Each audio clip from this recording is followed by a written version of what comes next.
Welcome to the Entertainment Rants Podcast, your number one source for all things entertainment.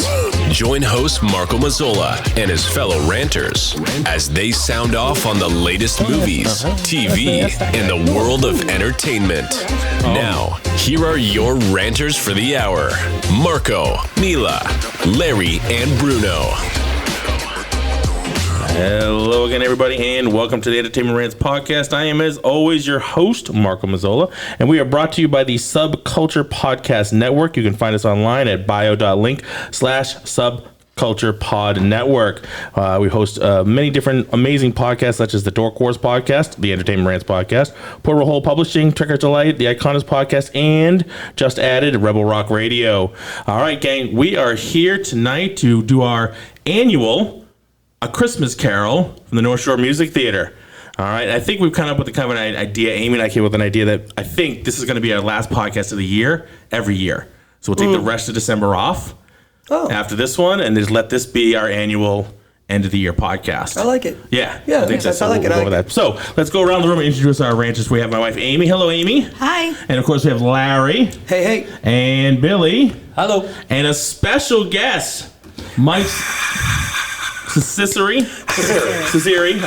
I asked you before, still butchered it. He's the director of marketing for the North Shore Music Theater. Let's give him a big hand. Welcome, Mike. Thank you for having me. Awesome. So great to have you on the show, sir. It's wonderful to be here. Yeah, it's exciting. So we got a lot of good questions and things to hit your way. But we'll do a review of the show, and then we'll hit you up with a bunch of questions. But I'm really interested to hear your thoughts. Give us a little background on you, how long you've been with the North Shore and all that. I've been with the North Shore for 25. This is the final show of my 25th year with the theater. I think it's my 143rd show with them. Wow. I started off as a volunteer in 1999 and worked my way into the marketing department and kind of up. When they closed and reopened, they closed in 2008, reopened in 2010. I came back as marketing director. Wow. Nice. Excellent. Wow. Congratulations. Oh, That's a long stay. That's a long stay at any job. That's pretty amazing. That's a good. That's the way to work Fun. it. I'm a person who gets bored very easily. Anyone who grew up with me knows I held about 42 jobs in high school. And this job is a different job every 6 weeks because of the show rotation. So it's a new challenge every 6 weeks. That's amazing. Awesome. Well, again, welcome to the show. Super happy to have you here. So, all right, let's go around the room and just do our annual sort of take on the show, what we thought of the show.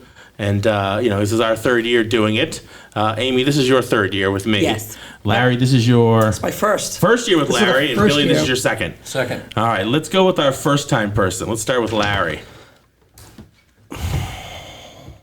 I don't know how to put into words the amount of joy that I had watching this show. If you listen to our favorite Christmas movies that we did for the podcast last week, year, last week was the worst. Last year was the best. The rest of them was good. A Christmas Carol, the story itself is by far, it's my favorite one. It's the one that lets me know it's Christmas time, it's the holidays. I love A Christmas Carol. I've seen every rendition of it, whether it be Mickey's Christmas, which it's only like 20 minutes long, and that really hurts. That's my favorite one. Like when I was a little kid, I watched it, and I felt like it was so long. I watched it as an adult. I was like, this thing's 20 minutes. That's Bill it. Murray movie with Copcat, no, every other rendition nobody asked for. Right. I've seen them all, and this I think hits on every single aspect of it, from the ghosts to one of my favorite parts is Christmas Future. I love that part of it. I see that there was like a little bit of a little add-on with the maid in Scrooge. Yes. That was a little different. I was like, oh, all right, I can dig it. I mean, there was slight changes, not changes, just add-ons, I guess, which I'm absolutely fine with because it didn't take away from the actual story itself. But the story was amazing. The scenery, when we first walked in, like the doors were open and I looked in just to kind of see what it looked like because I heard you guys talk about it and I was like, I can't wait to see the scenery. The scenery was unreal. Even though the stage itself didn't move around as much as, like, let's say Margaritaville, all of the stage that popped up and I didn't know, I thought it was only the middle that pops up. I didn't realize that with like the outsides, when like the gravestones came up and all these other things. I was like, this is amazing. So slightly different too, where the center is not just center; it slides away. It slides away. Yeah, I didn't know I think that. a little different than what you normally see. our shows are built custom to each show, so not every deck is the same. This year employed quite a few revolves, but not every show has a revolve built in the deck. The basic frame is there, and then they rebuild according to the scenic designer each show. So sometimes there are revolves, sometimes there are lifts, sometimes it's just a matter of what the designer planned. And this particular deck has been in play for almost the entire run of the show. Wow. All right, that's amazing. Yeah, so the slip stage there that slides back and then the whole counting house comes up through it. Yeah. That set is the same every single year. Oh, wow. And so, this is our third year, and this is really the first time I noticed it, maybe because it's the closest we've ever been to the stage during the performance. But this is also the first year we've seen every show. Yep. Since we met and we've been doing the podcast and you invited us to come, so we got to see every single show and how the stage is different. Yep. So it really opened my eyes to see, that's sliding away. It's not just dipping down and Yeah. That was really cool to watch. So, You're right. okay, so That was really cool. all right, that makes it actually a little bit more interesting that you guys change it for every different show. That's amazing. That makes it. We're locked into the space. I mean, we only have so much space in Right. that center of the room, but the designer can any shape. Revolve, 2 revolves, sometimes 3 revolves we've had. Yeah. Sometimes nothing. So if it's a heavy dance show, putting revolves on the stage Yeah, is very for sure. hard on the dancers, and it's very unstable. So if it's a heavy dance show, a lot of times that we stray away from using the revolve and just use that center lift. Oh, that makes sense. Yeah. Okay. not Yeah. So saying I mean, for the dancing aspect, but- the stage was amazing. The way that the band was like different setup. You had the music people up top, to the side, over on that side. When Tiny Tim, the adult Tiny Tim, he moves around at every time. It's just this Spoiler whole alert. thing. Yeah, I was just going to say, spoiler alert. Listen, hey, sorry about your bad luck. Go watch it. It's been around 32 years. Yeah, I haven't seen it at this You point. don't know by now. Yeah. No, but so for me, as you can tell, I was very excited to see it finally, and I loved every single minute of it. It was a great show, and like I said, I mean, A Christmas Carol definitely puts me in the mood. It reminds me that it's Christmas, and there's no better way than to see A Christmas Carol, especially seeing it live the way that you guys did. It was absolutely amazing. Yeah, if it's not David Coffey, I'm not bothering at this point. He played an awesome Colonel. This guy smashes as Scrooge. Yeah, he cements the character. There's really no better. He's the GOAT. Yeah, absolutely. He really is. I love it every year. It's Christmas time when I see him up on that stage. Billy, how about you? Second year? Second year, wow. I'm a second year sentiments, Larry. I absolutely came out of that show feeling so good. You know, there's so much negatives going on, and you walk out of that show and you just feel good. Yeah. It was 10 o'clock. I wanted to call people, and because I felt good, and I just wanted to say, "Hey, how you doing? I feel good. I want to." Gives you a warm feeling. Yeah, but but I started thinking about it on the way home. Why am I feeling so good? I mean, besides the story, which I love the story in North Shore Music Theater, which I love. It's David Coffey for me. I mean, when you go home at night and you get that pair of worn shoes, they're comfortable, and you put them on. I feel like this role is his pair of worn shoes. I mean, his comfortable shoes. He just puts it on. He was good last year. He was really good. This year, I watched him a lot, and he wears that role. He owns it. He owns the role. And who else really surprised me this year was Cheryl McMahon, who played his maid and also Mrs. Fezziwig. She was tremendous. I mean, I was the interplay, but besides, I just reading this, they both have played it 29 years. Yeah, they came in together, so that. it's Isn't that awesome? they're buddies. That chemistry is obviously built over that time. It wasn't a gimmick, what she did. It was really, you felt like you were there in England back in the 1800s, and here is this woman playing this maid and with this grumpy old dude, and who's a greedy curmudgeon, And she's at her wit's end. Yeah. At the beginning, she's at it with him. She's done with Scrooge. Well, plus she's getting screwed around with the spirits, and so she's kind of losing her mind a little bit too. Yeah. Sure.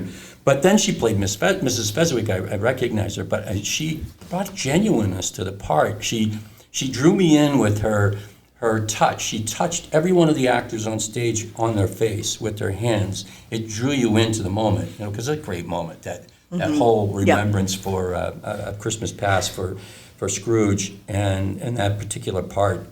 But watching David Coffey during all those scenes when he's he's with the ghost and he's going through the emotions of remembering, I just watched his face. It was awesome, and I really felt privileged as well at the end of the night being able to shake his hand. That's another cool thing he does. He goes around the stage shaking everybody's hand, thanking them for coming. I thought that was tremendous. He's a rock star. I mean, people are there for David, and I often question, is it Christmas Carol they're there for, or are they there for David Coffey? And what's going to happen come a day when David either doesn't want to do it anymore, or can't do it anymore, or gets a better contract and is going to be somewhere else? I'm like, what are we going to do? How is that audience going to react? So I do question, can we separate the two? Right. Yeah, we asked that on the way home too. So intricate. I mean, he's done it again. 29 years. The show's been around for 32 years. So 29 of them have been David consecutively. Cheryl's an original cast member. She was in the 1989 production, and she's had a few years where she's done other shows. So she's had a couple of years off as well. But they've each been in the show 29 years, and they certainly have a language of their own. And you can see they're genuinely family. You can see their connection, and you can see you can just tell they're so comfortable with each other that there's love there on the stage between them. And that's a big theme of Christmas Carol is the family just among the company. Is we're so proud of the family of A Christmas Carol that's been around since 1989. Next year is technically the 35th anniversary of the show. The show has had a few years off. There was a year that theater decided not to do it. Then there was the year the theater was shut down, and then there was the year of COVID. Right. So there have been a few years we haven't done it, but next year will be 35th anniversary of the show. And we're proud of every single person who's come through the show, and we keep track of them. And you can see there is a poster in the lobby that has every single person who's been in the show listed as by their character, what years they've been in it, all the creatives, the directors, the choreographers, the musicians. Because the musicians, as you mentioned, they're visible. They're part of the show, really, the orchestra. Not as much as they used to be. There were times where the violinist was on stage that got factored out one season and hasn't returned. But that's another thing about the show. If you've seen it consecutively, you'll see some pieces coming in and out, or getting edited down or refined. So it isn't the same every year, but it takes that off my list of questions. It's tweakable every year. Yeah. But it's never going to stray from the show John Kimball created for North Shore Music Theater. It's interesting that you say that, because I was going to ask you about the director, because the Marley part was definitely different this year. Not different. I felt like it was longer, and there were things I liked it better. I don't think you did. You didn't like it as much. No, I did. I thought it was longer, but definitely sound wise, decibel level, it was down. Yeah. So that was good. Last year was a little too loud. This year, definitely whatever they did, they tweaked it. I thought this year the sound was perfect. A lot of times the sound has to do with where you're sitting in the theater. Yeah, that could be it. They do, when they're doing the tech rehearsals before the show, you'll watch the sound designer move section to section, basically every couple of rows, and trying to make sure we're balanced. But then you get all the bodies in there, and things start to play Sounds and echo bounce around differently. Sounds, so what's sounding perfect in one area suddenly won't sound perfect in another. But they try to keep it balanced. Yeah, I mean, I definitely noticed the little differences, which I like. I like to know the overall plot is going to be, but I also like that things are just a little bit different every year, or there's just a little bit of difference in all this stuff. And it has to do with the actor. This year it's Carrington Vilmont playing Marley, and he approaches the role and he delivers it in a way that he's created as an actor, whereas last year's Marley delivered it a different way. Yeah, for sure. So it really, a lot of it has to do with, and we have a set amount of actors that come back every year, and pretty much everyone's invited back every year, unless they have something that they, contracts that they can't, other contracts that they're off on. People go out on national tours and can't get out of them for a Christmas Carol, or they get their Broadway show.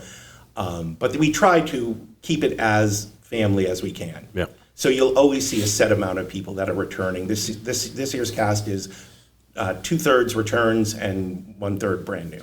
I noticed Tiny Tim, the old Tiny Tim is different this Yeah, year. Tiny Tim is Tiny Tim this year. Tiny is a new Tiny Tim. Once Bob Cratchit can't lift Tiny Tim anymore. Oh, no, the older one, the adult. Oh, adult Tiny. Oh, yes, yeah, the narrator. Yes. Yes, and Tommy, who's back this year, has done the role in the past. The last time he did it was 2019. He started the show as Old Joe. When we came back in 2010, he was Old Joe. And then I think he was Old Joe for 3 years, and then the narrator that was the first 3 years left, and he took over the role of the narrator. And then in 2019, he left the business. Ah. So. Gotcha. But wasn't Tiny Tim played by a girl last night? Was it? Yes. I think it was Ainsley Moulton was Tiny Tim last She night. did a There's wonderful job. 2 little girls Yeah. that alternate in the role. Yeah, she's amazing. Yeah. She was amazing. Yeah, I mean, She was Gretel this summer in The Sound of Music.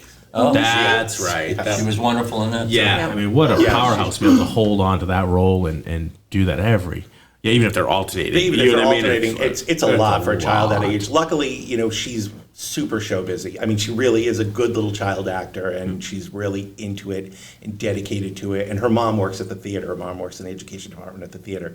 But she is a little theater star in training. So Awesome. even though she's very young, she was able to carry the role, stay in the character, not look like a distracted child on stage. And she's a great little Tiny Tim, projecting, belting out the one song she has to belt out. Yeah.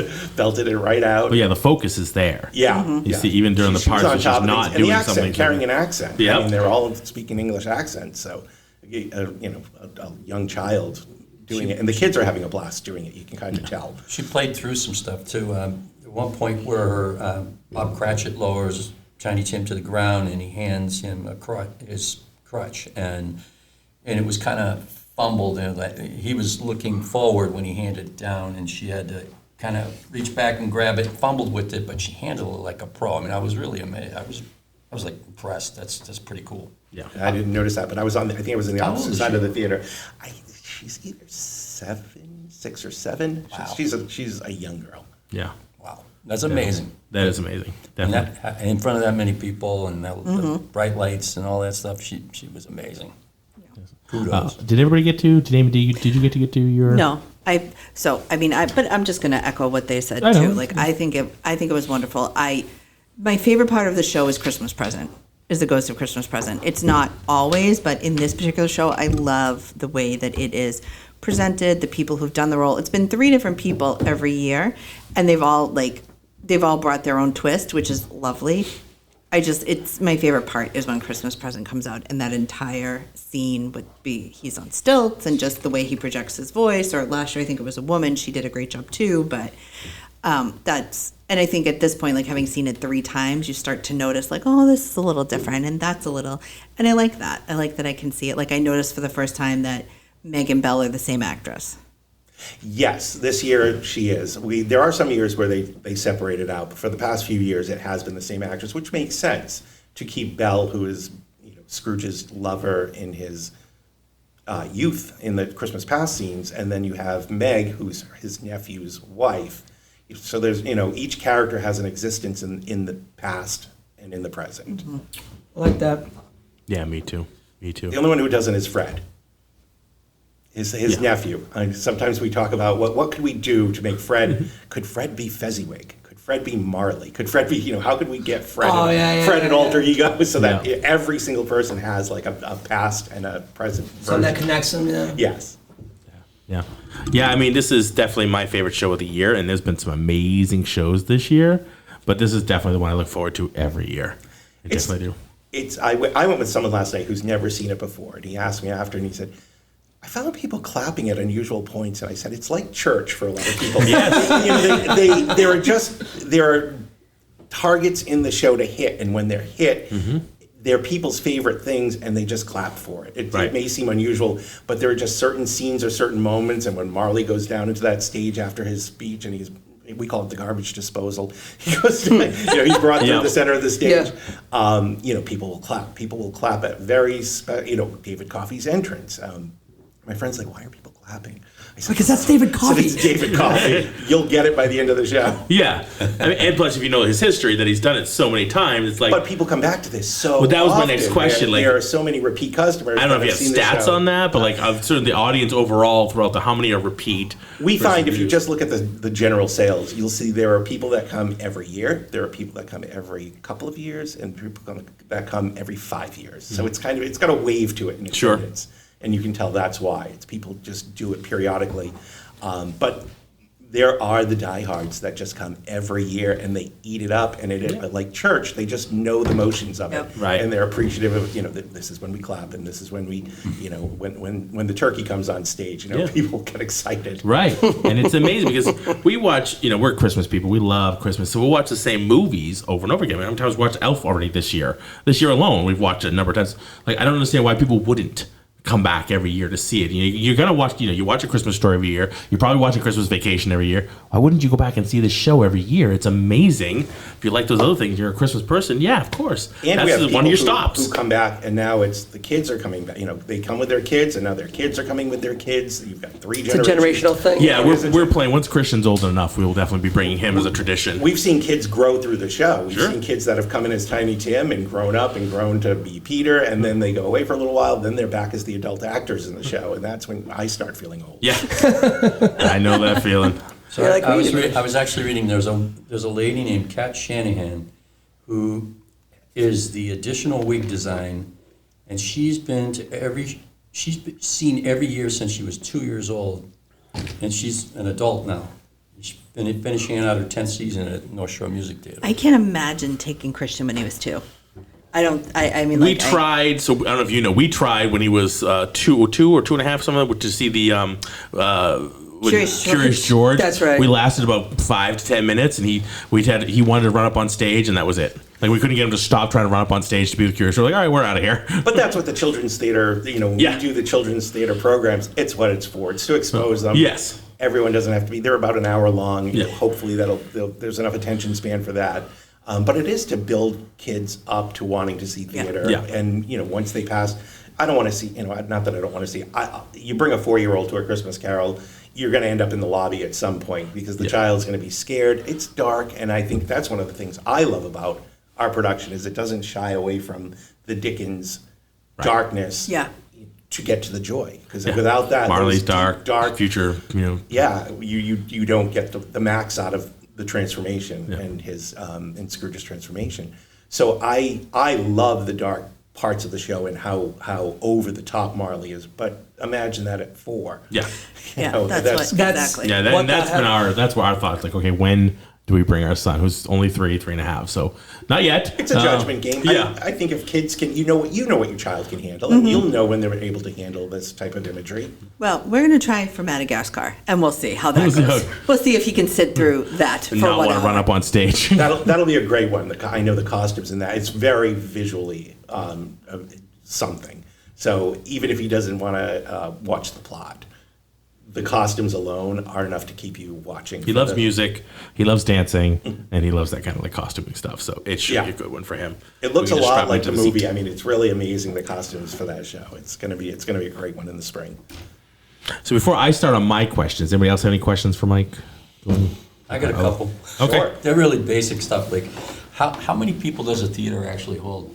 The theater holds 1,500 people. Now, we used to hold 1,800 before 2005. In 2005, we had the fire in the summer.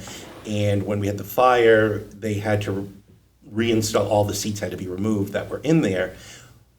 2 things. One, they don't even make seats as narrow as they were, so we couldn't get the 1,800 seats back in. But we also took the time to even out the rows, and that all the seats are the same width, because the old configuration had some seats a different width.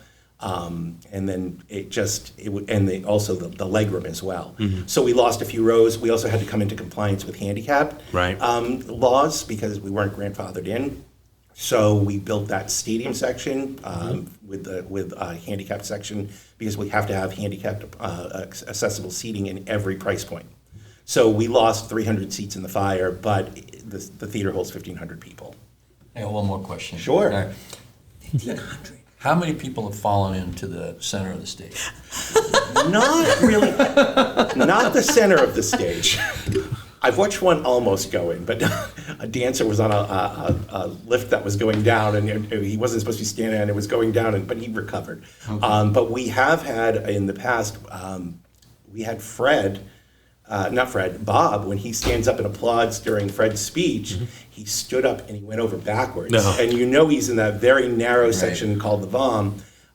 He just stood up and went over backwards and landed backwards, and he had to leave the show.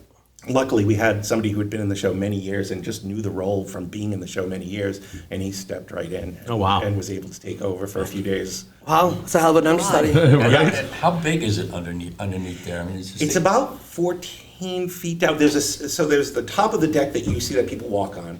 There's a subdeck that's about 3 feet, and then there's about 10 feet below that down to a cement, and that's where the lift goes down, which is technically an elevator, and it goes up and down there. Sometimes you'll hear the door opening on the elevator when it goes down, but it's about 10 feet down there.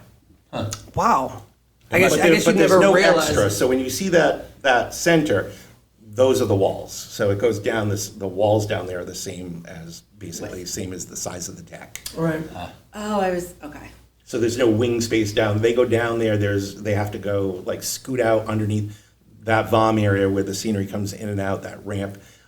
So there's an alley to the side of it that they head back, and they'll be able to run back up into the dressing area and come up. The ways people get around that theater are it's a ballet, just to watch the actors moving scene to scene. Right. That's what I wonder too. It's this is now the third show for me to see it, and when you see the same actor with a different outfit, stuff like that, it's okay, I just saw you.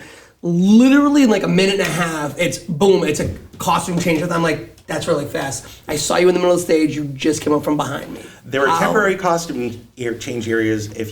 When you get in and sit down, if you look around the theater, you'll see little curtained off. They match the walls, but there's a little at the top of each aisle. There are costume change areas at the top of each aisle. Also, the exit doors on the sides that enter into the lobby. Yeah. Those are used as temporary costumes. So there are carts that roll through. I've seen those props carts. And costumes. Yeah. So those are used as changing areas. And then right at the bottom of where they go down from the lift or the vom, there's a costume changing area down there. So if they need to do costume changes, those are the fast areas. If not, the dressing rooms are right off where you can't see. That's always impressed me. Just within theater in general, the quick costume changes, and it's how do you do it so fast?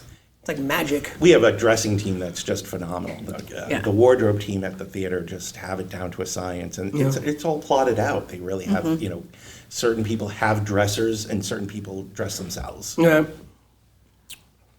Questions? Is that everybody else's questions? I don't want to cut everybody off. Right now. No, okay, that's fine. Set design. Obviously, we talk about that all the time. Let's talk about the set design, Mike. Please, if you give us any of your wisdom on that and how the set works. We talk about it. You mentioned it with the stuff that comes in and out and up and down.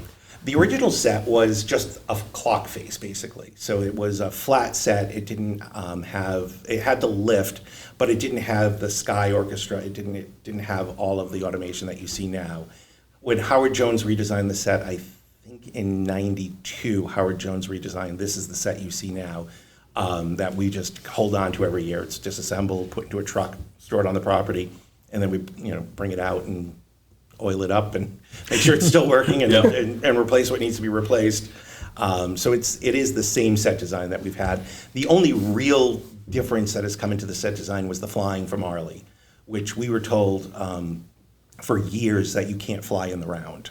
And then we found a company that was able to fly in a production of Peter Pan in the 90s. And once that was established that we could do flying in the round, that they incorporated the flying from Marley into the show. Why can't you fly in the round? Yeah, that was my next question. Because of the way tracks work. And they just didn't think, when you see flying on a proscenium stage, it's very different the way the wires work in the tracks or the pendulum swinging that they're doing. So and it's all hidden. Yeah. So for a long time, flying companies were saying it just doesn't work in the round. It's not going to be graceful in the round. But we found ZFX, who does a lot of the Broadway shows now, they established a flying system that we incorporate in the theater in a lot of shows that, any show that needs flying, Wizard of Oz or Christmas Carol, Peter Pan. We use their design that they have for our theater, which includes that center track that lets somebody fly directly over basically the entire length of the stage. And then we have secondary tracks that we can put in over the aisles. So they're like half flying. So it's kind of, you can fly over the aisle up to the stage perimeter, and that's kind of incorporated into things like Peter Pan that needs to fly a bunch of kids at the same time. That's incredible. But the set has remained the same since '92 for the most part. That's amazing. Oh, we raised the orchestra. There's the Sky Orchestra that has the majority of the orchestra on it. It used to be a little lower, and when we incorporated the Marley flying in, that hadn't been calculated into the sight line. So a few years went by with enough audience complaining that they couldn't see Marley well that we raised it up. So that's up a few. So the musicians are literally, their hair is on the lighting grid on the ceiling. So they are up there. Wow. And there's three, right? There's three sections for musicians. There's three, yes. There's over the vom, we have, I think, violin, and we have the harp, and then we have the horns down in the front of one section down low. The pit that it's a visible pit. Yeah. And then we have the Sky Orchestra with the rest of the Which I love, right? So all the musicians are all in costume.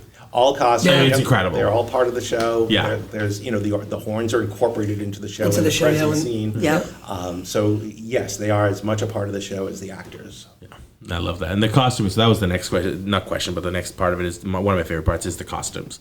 The costuming, that really sets it so well for the stage, for the time period and everything like that. Speak about the costume department, because our costume department has updated the costumes. So every year, basically, whoever is in charge of, Kelly Baker's been in charge of the costumes for quite a long time now.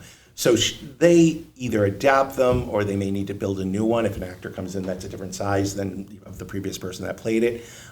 So we have built new costumes for the show, but the design has stayed the same pretty much through the entire run. The only costumes that have really, I've seen undergo a lot of change are the Pearlies, the tumblers. They used to be more. They used to have a present, real life version at the end of the show when Scrooge comes out and they talk about him and not interacting with the spirits anymore. They were actual real street performers at that time. They used to be depicted that way. And that's why they're called Pearlies, is those buskers in London, they wore jackets with pearl buttons on them. So they wore those jackets, and they had a giant long scarf that they performed with, and they would wrap it around Scrooge like he gets wrapped in the chains in the future scene when he's bound by chains. And it's a very playful interpretation of, okay, these guys, the spirits, they're really the spirit helpers, and they're basically there for safety. And aside from the tumbling and the dancing, they're there to assist these spirits because all the spirits are so oversized. Yes. And for safety reasons, we just need people to be there to guide them. Sure. They also are in charge of the pyrotechnics. You may or may not notice them pulling the plugs on the stage where the pyro lives in the stage. So there are times where they'll roll across the stage and you'll see them pull a plug. Because tricky. So that it's ready to fire, when it's time to fire in that scene. So you'll see the two Pearlies pulling the plugs. But they're the spirits helpers for the whole thing. So their costumes have evolved and changed depending on. A lot of times we've had for years and years we had a male and a female Pearlie. Yes. Yep. We've had two male Pearlies. We've had we had three male Pearlies one year. We've had two males and a female. So it's kind of depending on the director and the mood or the budget.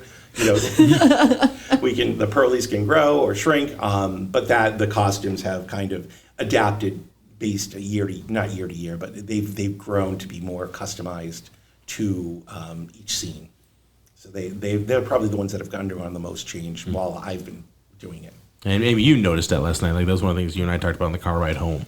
Like that you like that it's diverse, right? They're kind of changing, and last year you said it's nice to see that they're. Drew's been a Pearlie for 5 years now, and it's great to have people come back with it because it's such a complicated track in the show. Yeah. To have somebody who's familiar with it to be able to teach the other Pearlie because it's so specialized. They're almost in their own show, so they really have to work together a lot. Well, they run the show basically the whole time. Yeah. It's like we noticed that it was like 75 to 80% of that time. It's like you see the Pearlies, and I'm like, wow. they're like handling themselves. That's a tough task. They're on stage and they're there. But what I had said to you last night is like the other years we've seen a man and a woman, and I liked that. Like it was 2 men this year, right? So obviously my assumption was like we just picked who the 2 best performers were, and I like that. I think that that's important, that we're not stuck in like just this is how it has to be. There's no set formula for the Pearlies. It really is who the director feels is going to be best for the Pearlies that year. And sometimes we incorporate, we'll encounter someone through the season who's in the shows, one of the shows earlier in the season, who they notice is a phenomenal tumbler. So they'll say, okay, we'll see if we can get that person back as a Pearlie at the end of the year. They were great last night. Yeah. Yeah, Well, they always were are. amazing. There's 2 schools of Pearlies. There are people that love the Pearlies, and there are people that hate the Pearlies. Really? Yeah, there are some people that just don't understand them and don't enjoy them, and it's, that's life. Everybody has their likes That's and me dislikes. on the turkey they had last night. I just didn't buy it. Didn't buy the turkey? That's Cranston, the turkey. Yeah. And it's an original. It's one of the only original things from the 1989 production that's still in the show. Oh, wow. It's one of the only original. Everything's been rebuilt, but yes, that's the original turkey that's been in the show That's since funny. 89. So no chance of losing him. No, not unless he retires. No. It was just the one thing that kind of was, I don't know, just A little kinda- exaggerated. Yeah, a little really stuck cartoonish, out. a little It over was the like top, yeah. It was like going for the cheap thrill instead of, like. But Scrooge does mention it's twice the size of Tiny Tim, so it's Yeah. got to be a large turkey, and it's referenced how expensive that turkey would be at the beginning of the show. Yeah. With Mrs. Dilbert talking to Joe the butcher, saying, I don't know anyone who can afford such a thing. So it does have to be a large turkey, but it is slightly over the top. I admit. But Was it the It's almost feathers like still on it, cartoonish or in what a was way. is like they still has the feathers and Yeah. the orange beak and all that kind of stuff, like sort of. Luckily, it also falls at a fun time in the show. It's Yeah. after Scrooge's transformation. Everyone's in kind of a Yeah. jolly mood, Yeah. so it's good to get a laugh then. Yeah. Yeah, the laughs are the other part of the show that I really enjoy. Right, you don't really know, Scrooge. It's not really. But he does bring some great. Right. He milks a lot of laughs out of that role Yeah. while never being funny. Right. He delivers a line in such a way that it is funny without him being silly. That's which is, that's exactly right. He's so invested in the character, and he's got such a handle on who he believes Ebenezer Scrooge is and why Ebenezer Scrooge is the way he is. He's talked about it before that he thinks Scrooge is so damaged from the loss of Belle in his youth, his wife at the time. He is so hurt by that he just builds this shell that just grows every year and grows every year. And if you do watch David, every once in a while there's a moment you see him telling himself, I can't do that. I shouldn't be doing this. You'll see him when he chases those kids out of the counting house with that ruler and hits the door. He'll turn and he just looks at stares that. at the He ruler, looks yeah. at the ruler and you see he's calculating in his head like, I wish I hadn't done that. Why Yeah. do I keep doing this? I noticed that. Yeah. So there's so many. It's so fun to watch David because even when he's not the focus, there's a show going on. So that's yeah. I wanted to actually hit on that, and I'm glad that you brought it up. When in sports, it's especially in basketball, it's there's always a person that's dribbling down the court. Right? He has the basketball in his hand. He's the focus, and then you see the other players kind of play around him. And you would say, "Oh, you know what? That he's a good athlete. He knows how to play without the ball." That's when I watch David play. He can play Scrooge he plays without the ball, and everything that's going around him. You see his face reactions, the way his mannerisms. If there's a dance going on, and he's kind of tucked in the corner somewhere, it's like you're watching the dance, but go pay attention to Scrooge. You have to be paying attention You have to to him go look somehow, at his face, his hands. That he's doing something. Pay attention to him because he's acting with the scene. Though he's outside of the scene, and I find it absolutely amazing that he does He's this. so committed to the character that a lot of people don't know this.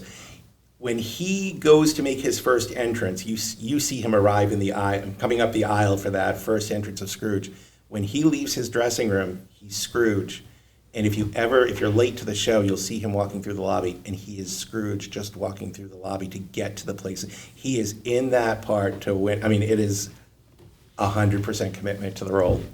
And he's never not focused on that stage. And he finds new things every year. You'll notice, every year there's little moments that he seems to find. And I think a lot of it has to do with because a few actors change. then he's got different, a different chemistry, a different delivery that he has to respond to. So there are moments that just are a little bit different with David, but he's always there's no doubt he is Scrooge. There is Scrooge. He is so Scroogey. And that transformation scene. Scroogey. Oh, he's so Scroogey. Without being cartoon. He never goes into a cartoon area. That's my review of the show. Even with the comedy that he puts in there, it's just not cartoony at all. He definitely is not telling to. It's my favorite thing about our production. I love that it is dark, it is Dickensy, it is scary. It doesn't go to except for with the turkey, buffoonish place. It doesn't go to I call it and there's nothing wrong with a Disney Christmas Carol, but it doesn't go to a Disney place in the show. Yeah, that's not who we are, and that's not who our production is. So there's no sudden tap dance numbers. There's no over-the-top musical theaterness about it. It's definitely a play with music, more so than a musical. But every song that's in the show is an authentic song for the period. There's nothing original in the show other than the orchestration that you hear, the underscore music. Everything is based on an original Victorian song. So there's nothing... there's nothing inserted into the show. Which is really cool. And I think the first time we saw it, I said to you, I was surprised how much music there was. I mean, I love it. I didn't even think about it last night, because I'm just used to it, right? It's just natural, it's a part. But the first time I saw it, I was really struck by, I was expecting a straight play. Mm-hmm. It's a Christmas Carol. That's how I've seen it, And the music, but it adds this other dimension. I think it helps get you there even more into the Victorian time. It's really wonderful. I love it as the addition. And the music seems to fall at really appropriate moments. Yes. You don't have It doesn't feel forced. Scrooge never sings. There's music in the Fezziwig Ball, or there's that, there's isn't it Grand Boys in that fantasy future sequence with Mrs. Dilber selling all his items. It all seems to fall in an appropriate place, and a lot of the music in it is just sort of incidental or underscore or very natural. The Cratchits singing at their family dinner. Yeah, exactly. So got a big round of applause. That scene is so just so quaint, and then of course that we call it's notated among the staff. The two scenes are happy Cratchits and sad Cratchits. So it's there's two Cratchit scenes. Yep. And, the happy Cratchit scene is just so kind of. I think it reminds everyone of their family. Christmas or Christmas Eve. Absolutely. And that's the other thing about the production of A Christmas Carol, and A Christmas Carol in general, is it's for every person watching A Christmas Carol, it's striking them differently because it's written so well that it wraps itself around where you are that year. Mm-hmm. Everyone's finding something different. Somebody's watching it and feeling the loss in it, or somebody's watching it and feeling the joy in it, or the victory in it. It's, it's the story of Scrooge, the one percenter. It's, it wraps itself around the time, the atmosphere, the actual what's going on in society, but everyone's individual life is found in it. Yeah, and absolutely. And when you're watching it, you're watching it from your lens that year. Mm-hmm. So depending on what's happening in your life, you're going to watch the show a different way every time you see it. And Amy, you definitely did that last night. Yeah. The whole second half. The whole second half I cried last night. And I think there's a lot right now. You're with your parents. With my family, there's a lot going on there. And there. as our son gets older, I think the closer he gets to the age of Tiny Tim, the more I'm going to cry, or the age I perceive Tiny Tim to be. It's going to get worse for me. But I think that there's just a lot, and I think I'm going to cry now talking about it. It's really raw for me right now. So it was good. It was cathartic for me. I needed to do it. I needed to connect to those feelings because I haven't, but it's right there.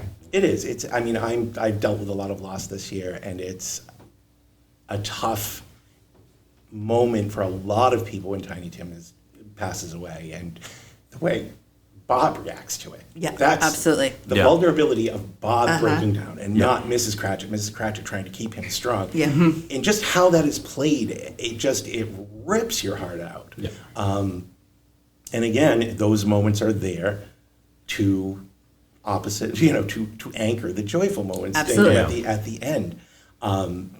But again, just even the little scene in that song wasn't always in the show. That song used to be Greensleeves for a long time, and then they found that Still, Still, Still old song called Still, Still, Still, and they rewrote lyrics to it and made it Sleep, Sleep, Sleep, and about this little child sleeping. So when that came in, I want to say late 2008, 2007, 2006. So it came in a little bit later in the show, but it was a wonderful addition to really emotional moment. And that you will hear the audience crying. You will hear just the sobbing. And I think it's a moment for everyone to have a little bit of release, because it is a difficult scene to get through. Yeah. I mean, I felt that when my brother passed away in 2005, and I watched my father, who was always the strong one, break down. Like, I've never seen him break down before because he lost his child. You know what I mean? So it was very obvious why it happened. And my mother did too, but I've seen her. Not to that degree, obviously, but I've seen her break down. But I've never seen my father break down like that. So that definitely, that Bob Cratchit thing, like, resonates with me every single year. And then the rallying of the family, we will always remember him. And Yeah. it's a difficult thing. It is. Yeah. It's tough. It is. It's tough. really, yeah. It is. Yep. Definitely.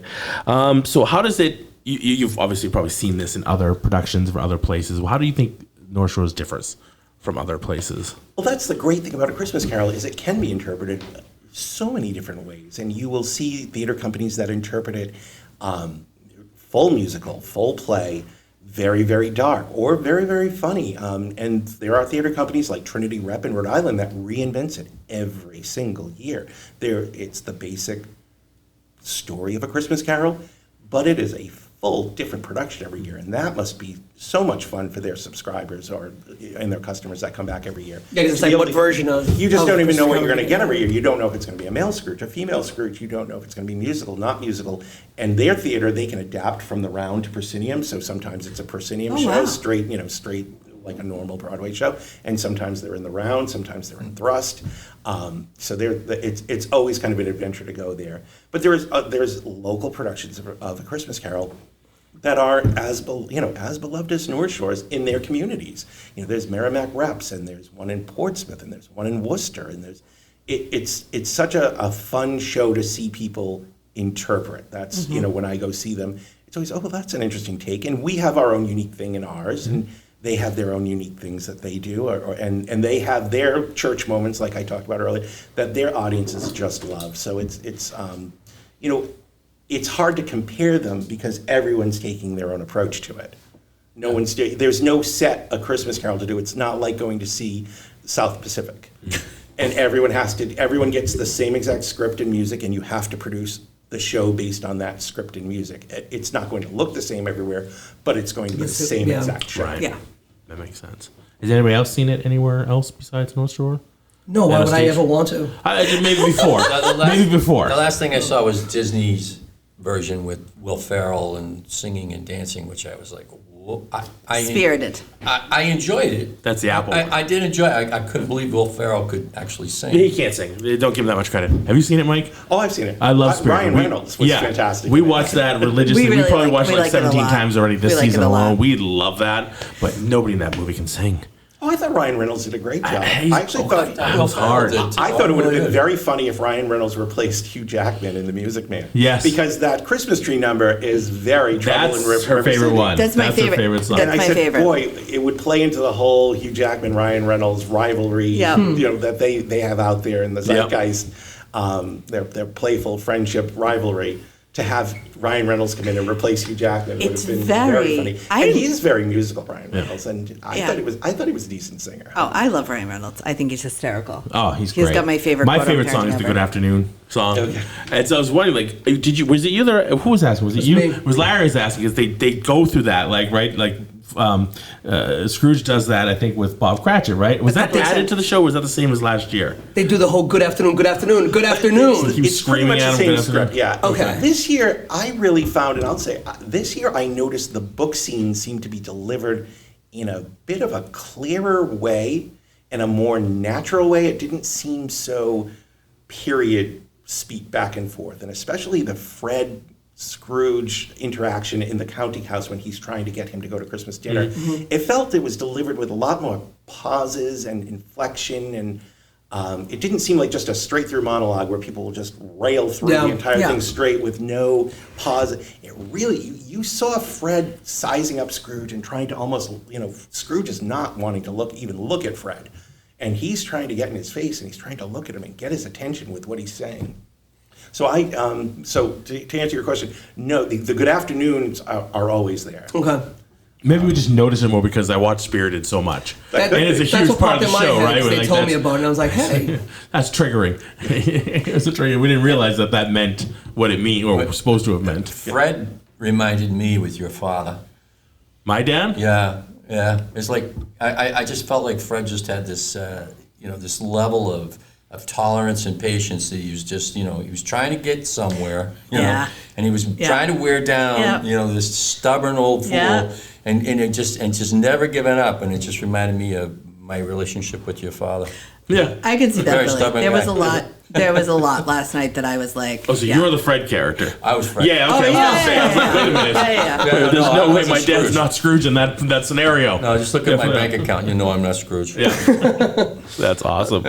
Excellent. All right. Awesome. We're almost at the hour, so I don't want to. And Mike has been amazing. I'm here as long as you need me. Yeah, we've poked and prodded you a lot during this last hour. Let me know when you're going to have a podcast about the best and worst Christmas carols songs, and then I'll come in for that one. Oh, definitely. I think we should have one just based on the movies and the different shows, because Christmas carols, like you said, has been adapted a million times. There are some wonderful ones. There are some strange ones. I took a year once where I think I watched 22 different versions of it. Did you see the FX one?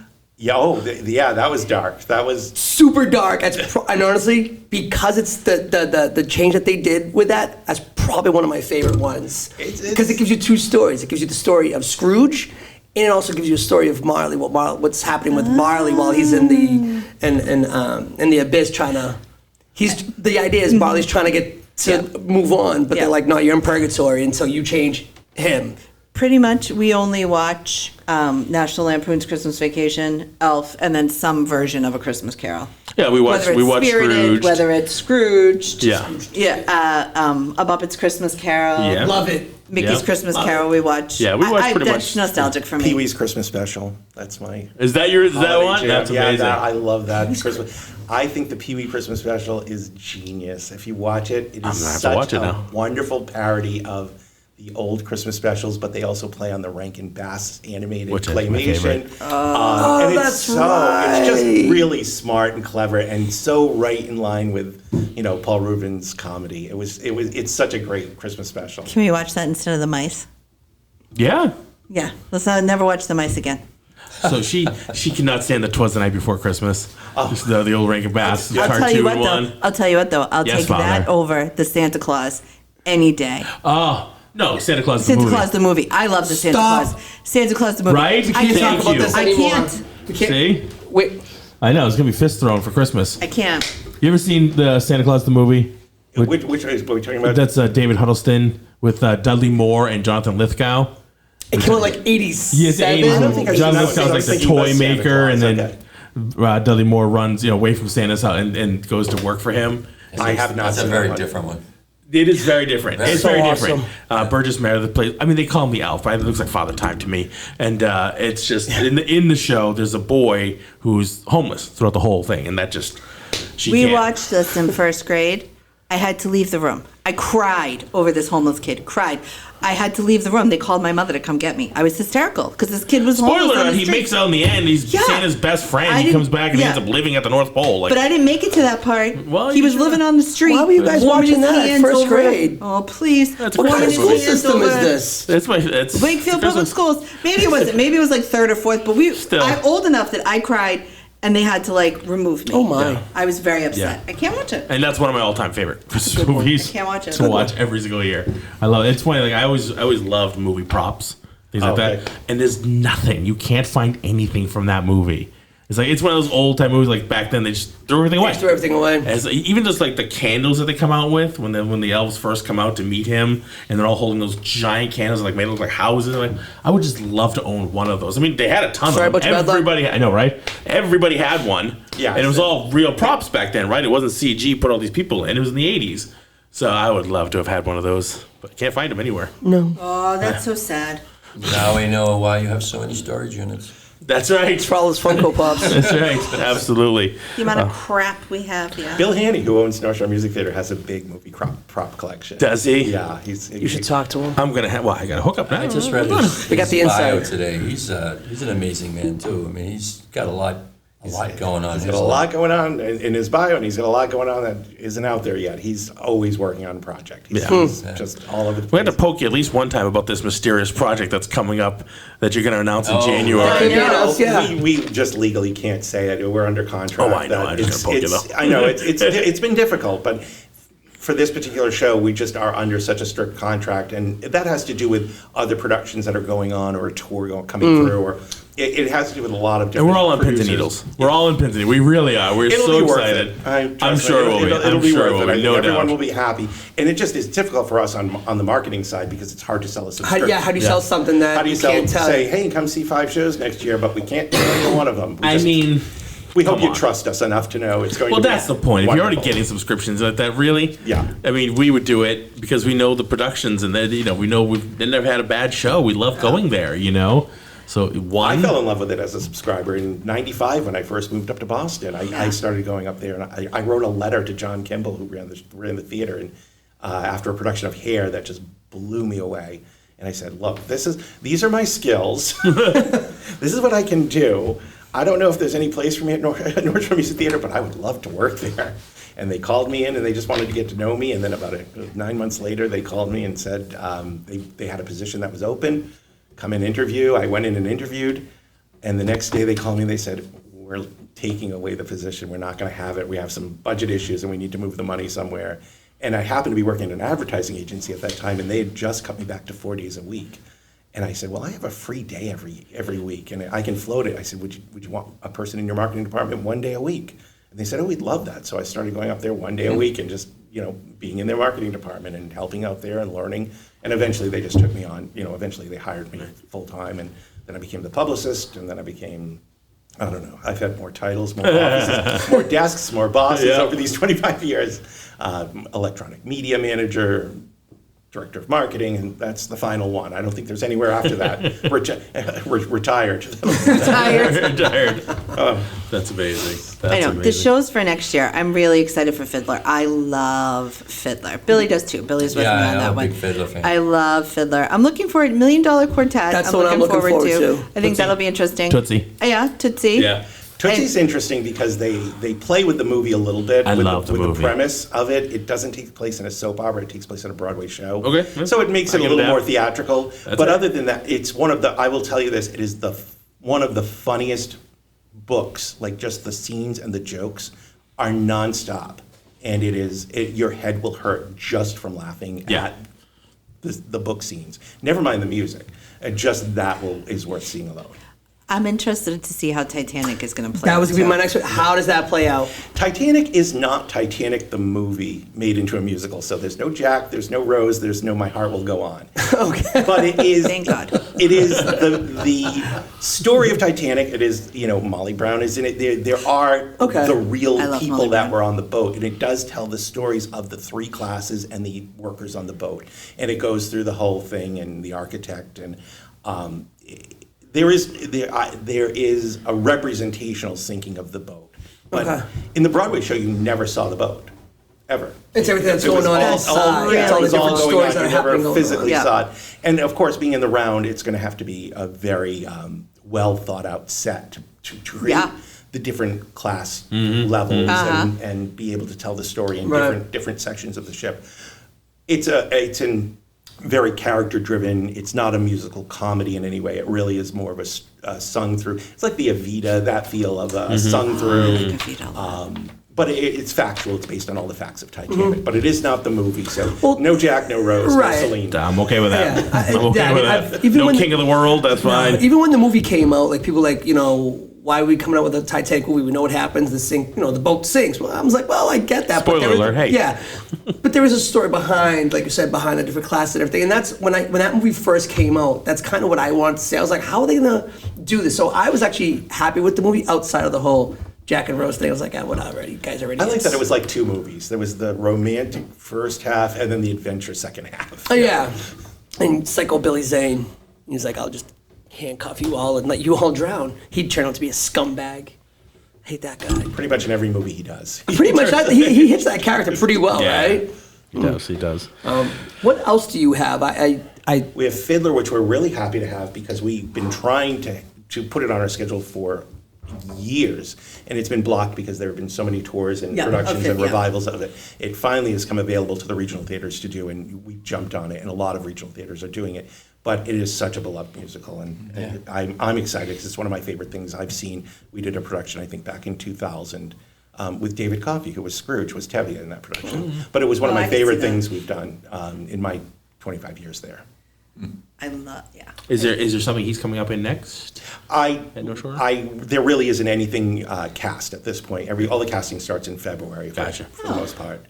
I heard them talk about how you guys are going to be doing Jersey Boys. Yes, that's going to be an extra show. So so those are the other shows that they kept mentioning last night. I was like, that's not. I'm looking at the program like that's not on here. Why is it that? It's not in the subscription package. What it is, it's like Christmas Carol. It's just it's all single ticket sales. There's no subscriber base in that show, and we couldn't do it because we just did it in 2019, and I think a lot of people wouldn't subscribe to a season that they had just seen a show 5 years ago. The title. So we're doing the encore production in May. Right now, it's only on sale to subscribers, and it's not going to be on sale until to the public until March 4th, I think, is the date that tickets will go on sale for everything.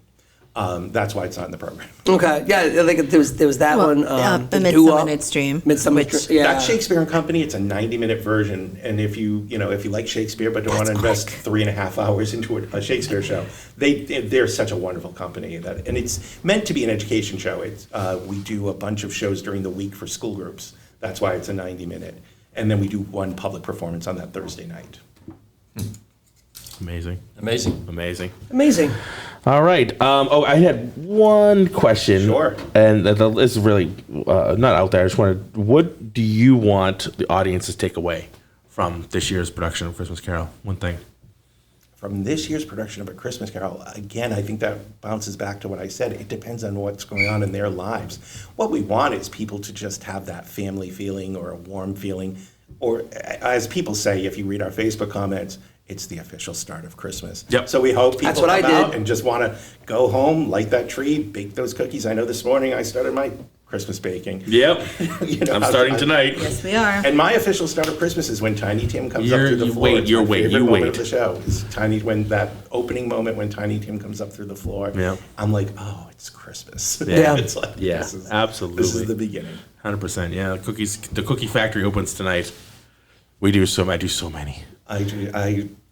It's all I do as a gift because it just got so crazy for me financially when I was younger and single and just a little, low person in the totem pole at work and working in a theater. I didn't make a lot of money, but nobody doesn't like a cookie. So a family gift was always a platter of cookies. So now I do about 2,000. Wow. Oh my! I hope they're good. They are. What's your specialty? Can you imagine making that many? Oh. The one people always wanted to have is the simplest one is the Oreo ball, which is just that people love that cookie. The cream cheese covered in chocolate. I love doing those. You put crushed Oreo or crushed Heath bar on top. I only do. I've done that before, but I'm doing like just colored holiday sprinkles on the top, so people can identify it that way. Yeah. But yeah, that's there's a lot. Favorite. People like my bacon toffee chocolate chip cookie. There's. I don't know. Everyone has it. That's people. Did you say bacon toffee? Like bacon toffee chocolate. Yeah, it's a good cookie. You know the address here, right? I'll bring a box. You let me know when you're coming. I'll get a box for you of my cookies. I always do oatmeal raisin, double chocolate, and chocolate chip. Those are my three standbys. My sister's specialty is chocolate chip, so I don't go near it. Nah. I don't go near it. But my platter is about 20 varieties. Wow. And I love doing it. People are always like, well, I'll come over and help you this year. And I'm like, no, I like baking them. And and everyone's like, well, why don't you limit it down? I said, every single cookie is somebody's favorite. So when I cook it, when I'm baking, I'm always thinking about those people. Yeah. Like, if I were to ever say I'm not doing this cookie, they'd come over here and torch the place. And it's true, like it's it's break a their labor heart. of love. Yeah, but for for me, sure. it's like, and I've told Amy too, it's like I love doing. I get my mixer out, and it's a zen moment. Like, it's just because baking is so mathematical until you just kind of get into it and just go for it. Just get in that cookie zone, and I love it. I love it. It's a wonderful time of year, and then we do some pumpkin bread. But that's me. The staff all get their cookies, and it's definitely started. They've already started. Again, They've already started. Nobody hinting. doesn't like a cookie. That's right. Absolutely. right. Does anybody have any closing thoughts or I do. I'd like some gluten-free cookies. gluten-free? Sugar-free. I'm sure somebody sells them. It's not me. Maybe. I did a box of vegan ones last year because I put them backstage for the cast, and we had a few vegan people in the cast. They're never that great. Though you can do vegan Oreo balls very easily because Okay. Oreos are vegan. Yes, Yes. Oreos So are you vegan. just have to find vegan chocolate and vegan sprinkles. Yeah. And It's then not that What hard, about the cream actually. cheese? Not this. I mean, they have vegan cream Yeah, cheese. they Okay, do. yeah, I've never. It's salty. My mother would love it. Most vegan cheese is salty, at least to me. But anything like a vegan chocolate chip cookie, I can't seem to find a good recipe that it doesn't come out sticky or I don't know. Yeah. You need the animal fats. You need the eggs to I'd bind like it. to say that, Mike, you have an incredible story. It was really great having you here today. Yeah, absolutely. Yeah, I really Absolutely. got some like little questions that pit, that lowering stage always like, what's down there, yeah. I know, right? Yeah, Do you no, have honestly- one like crazy favorite story? But you've been there so long. You don't have to say any names or anything like that. I could write a book. Yeah, I'm sure you could. But I don't want to take your whole day. So I don't know if the stories are good for the air, but I'm trying to think of my favorite. I'll say one of the proudest moments that I had was when we rallied after the fire in 2005. We had that fire in July, and the staff didn't abandon the theater, the board didn't abandon the theater, the community didn't abandon the theater. It came together so well and so fast, and everyone worked so hard to reopen that theater that we were reopened by November. Wow. Yeah. So Wow. that we were able to. Not the only thing, but the damage from the fire was the stage. The fire was between the deck and the subdeck. So the stage burned, the pit burned, the lights burned, the first few rows of chairs were burned, but the smoke damage ruined Yeah. the entire Yeah. theater. So Yeah, they had to absolutely. strip Yeah. everything. We have Yeah. these great photos of the entire theater stripped down to nothing. Right. But the way we were able to rally, I'll never forget those moments of just, even the immediate right after the fire was, we have a lot of offices that are behind the theater, so we were all in each other's offices. People had to come into, we had to start working together in very close quarters because a lot of people were displaced from the fire. And it was just watching us get through that, what could have been let's just pack it up and go. Yeah. This is a sign to reopening and becoming better and having one of the greatest seasons. It was just a real inspirational leadership moment to see John Kimball just hold us all together and stand there outside the theater while we had the fire. I think we had 7 fire departments there for the fire, and he stood at the theater and he said, "Whatever we have to do, we will be back. We will be." He just let us know, and he was so sure of it that we were all so sure of it. yeah. When did the theater first open? 1955. Wow. Yeah. Wow. Yeah. Yeah. I mean, that's just an amazing. And it was always, it's the same ceiling, it's the same roof. That design has always been there. So if anyone tells you they were there and it was a tent, it was never really a tent. It was that roof, but it had canvas sides. Okay. But that design was like an award-winning design at the time when it was opened by Stephen Slane in '55. Amazing. That would be I love reading like biographies. I just finished the Patrick Stewart one, and I think that would be an interesting story.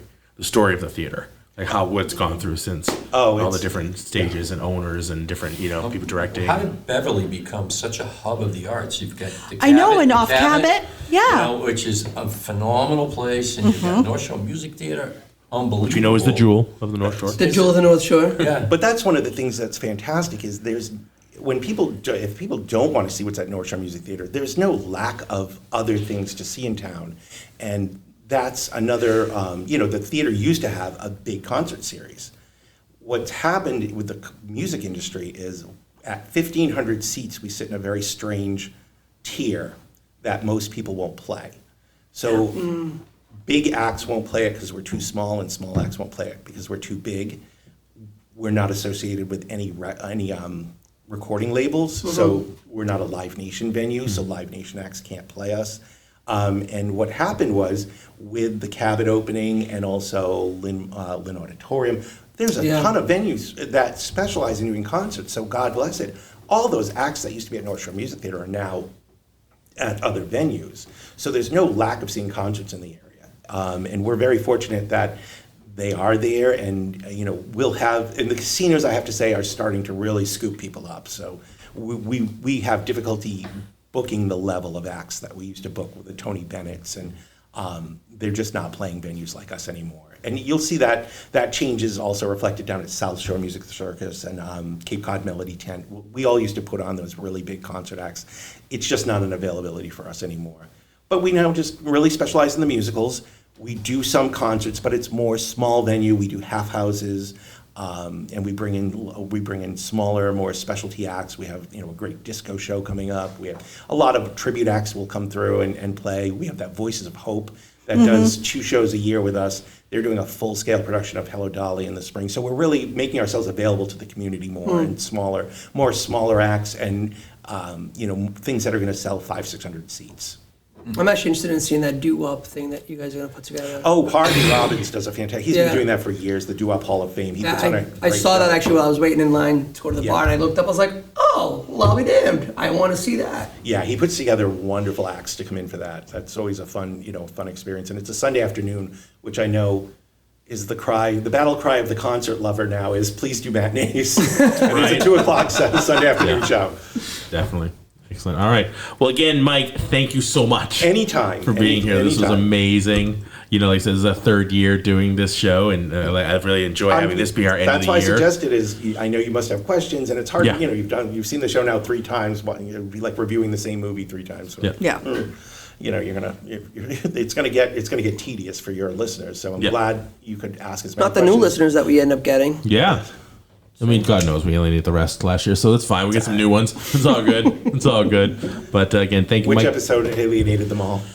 Oh, which Pick one? one. Yeah, which one was it? Eraserhead or Yellowbeard or Yellowbeard? Because Eraserhead is the worst movie ever, No, you didn't watch for Yellowbeard. Yeah, you didn't watch Yellowbeard.